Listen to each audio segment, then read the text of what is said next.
Friends, हमारा topic है vapour pressure. Vapour pressure क्या होती है? It is defined as the pressure of the vapor in equilibrium with the liquid at that temperature. Okay, vapor pressure of a liquid increase with rise in temperature. अगर vapour pressure of liquid को अगर हम increase कर रहे हैं तो उसका जो टेम्परेचर होगा वो भी बढ़ जाएगा। ठीक है, ऐसे ही when intermolecular force are weak the liquid is more volatile and has more vapour pressure. अगर इंटरमॉलिक्यूलर फोर्स वीक होगा तो लिक्विड जो होगा वो मोर वोलेटाइल होगा और जो उसका वेपर प्रेशर होगा वो भी ज़्यादा होगा। ओके, यहाँ हमने एग्जांपल के तौर पे एक बीकर लिया है। इस बीकर में हमने प्योर सॉल्वेंट लिया है, pure solvent like as water. Okay, और इस बीकर को हमने एक बेल जार से ढक लिया है। ठीक है, अब हम क्या करेंगे कि जब हम इसे टेम्परेचर देंगे तो वाटर की लेयर से जो वाटर के पार्टिकल होंगे, वाटर के मॉलिक्यूल, ये क्या होंगे? वाष्प के रूप में वाष्पित होने लगेंगे। ठीक है, तो इस प्रोसेस को क्या बोलेंगे? वाष्पीकरण, यानी कि वेपराइजेशन बोलेंगे। और जो वाष्प के जो पार्टिकल होंगे इस बेल जार में एकत्रित हुए रहेंगे, ये क्या करेंगे? तो वाटर के जो पार्टिकल इस बेल जार में एकत्रित हुए हैं तो ये क्या करेंगे? आपस में कोलाइड करने लगेंगे।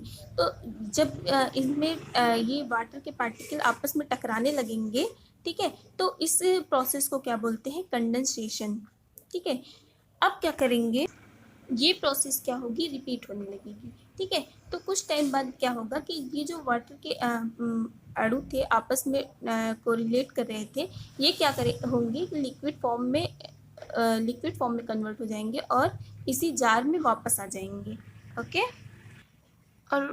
और जो वेपर पार्टिकल होंगे वो क्या होंगे कि वाटर के फॉर्म में धीरे धीरे इसी जार में कलेक्ट होने लगेंगे। इसके पश्चात क्या होगा कि वाष्प के अणु जो होंगे वो द्रव में और द्रव के अणु वाष्प में परिवर्तित हो जाएंगे। इस प्रक्रिया को क्या बोलते हैं? वाष्पीकरण और संघनन। ठीक है, यानी कि वेपराइजेशन और कंडेंसेशन कहा जाता है। ओके, इससे क्या मीन्स है? यानी जितना जल वाष्प के रूप में परिवर्तित होगा उतना ही वाष्प अगर जल के रूप में परिवर्तित होकर जार में एकत्रित हो जाए तो इस तरह संघनन की क्रिया और वाष्पीकरण की क्रिया साम्य में आ जाएगी। इसीलिए इस कंडीशन को हम क्या बोलते हैं? इक्विलिब्रियम पोजीशन में लाते हैं।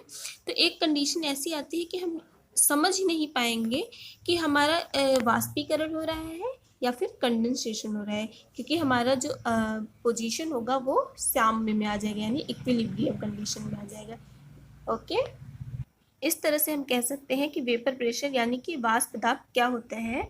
हाँ, वाष्प दाब क्या होता है? किसी नियत ताप पर साम्य अवस्था पर जब संघनन और वाष्पीकरण की दर बराबर हो जाती है तब वाष्प अणुओं के द्वारा उस विलायक की सतह पर डाले गए दाब को वाष्प दाब कहा जाता है। ओके, नेक्स्ट जो हमारा क्या है? Variation of vapour pressure with temperature. इसके लिए एक फॉर्मूला होता है जिसे क्लासियस क्लैपेरॉन एक साइंटिस्ट थे, उन्होंने ये टेम्परेचर और वेपर प्रेशर के रिलेशन में एक फॉर्मूला दिया है। ठीक है, उसका डेरिवेशन हमें बीएससी में मिलता है। यहाँ पे हम बस उसके लिए फॉर्मूला देखेंगे। ये किस साइंटिस्ट ने दिया था? क्लासियस क्लैपेरॉन ने। ठीक है, उसका फॉर्मूला होता है log P2/P1 is equals to delta HV upon 2.303 or 1/T1 minus 1/T2। ये क्या है? क्लासियस क्लैपेरॉन इक्वेशन है। ठीक है, और यहाँ पे जो वेयर डेल्टा एच वी क्या है? Enthalpy of vaporisation of liquid है। ठीक है, enthalpy of vaporisation of liquid.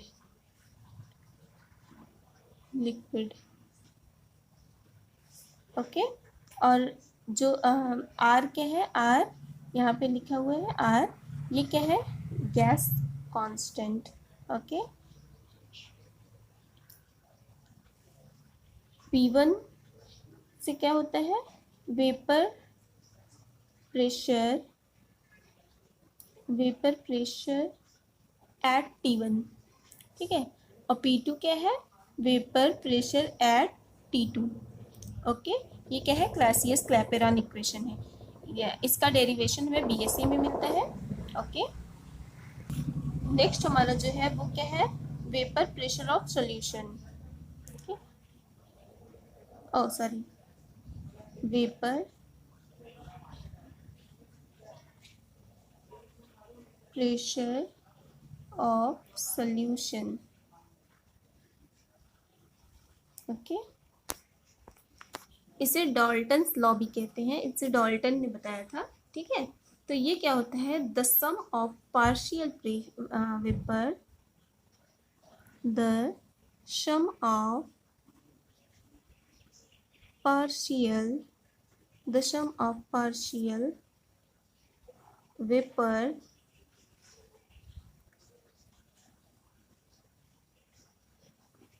pressure of the component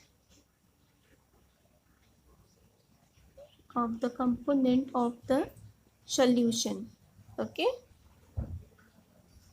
इसे किसने बताया था, डाल्टन्स ने बताया था, ठीक है। जैसे E is equal to P A plus P B plus P C plus dot dot dot etcetera.